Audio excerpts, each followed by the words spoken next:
Nagpapaulan ngayon sa ilang bahagi ng Hilaga at Gitnang Luzon ang bagong LPA at habagat ayon sa Pag-asa. Makibalita tayo live kay King Guevara. King! CJ, panibagong low pressure area ang namataan ng Pag-asa sa may bahagi ng Luzon na posibleng maging isang ganap na bagyo. Dati ubos na ang panindang almusal ni Aling Edita bago mag-alas 9 ng umaga. Pero dahil maulan kaninang umaga, alas 9 na ay hindi pa nababawasan ang kanyang paninda. Dati ganito, nagluluto na ako ng pangdagdag ng para sa lunch. Ngayon hindi na, kasi ini marami pa. Ayon sa Pag-asa, may namataang panibagong low pressure area sa loob ng Philippine Area of Responsibility. Nasa karagatan siya at ito itutulak naman ito ng habagat.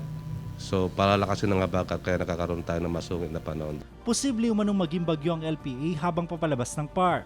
Gayunman, malitan tsansa nitong tumama sa lupa. Samantala, makikita sa larawang kuha ni Zar Diaz mula Tarlac ang meteor na nasilayan kagabi. Ayon sa Pag-asa, ito ay parte ng Delta Aquarid Meteor Shower. Nakakaroon tayo ng ganyang meteor shower pag hindi na nakayanan yung ibig sabihin, may winds na nakakaroon din tayo na pagbagsak ito.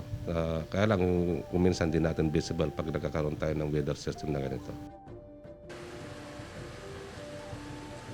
CJ, kung sakaling maging isang ganap na bagyo itong low pressure area, ayon sa Pag-asa ay tatawagin itong bagyong Dindo. At ito na yung ikalawang bagyo ngayong buwan ng Hulyo. Samantala, CJ, itinaas ang yellow warning sa probinsya ng Zambales at Pampanga kung saan makakaranas sila ng pagulan sa susunod na mga oras. Samantala dito sa Pangasinan ay wala namang itinataas na gale warning. CJ. Maraming salamat, King Guevara.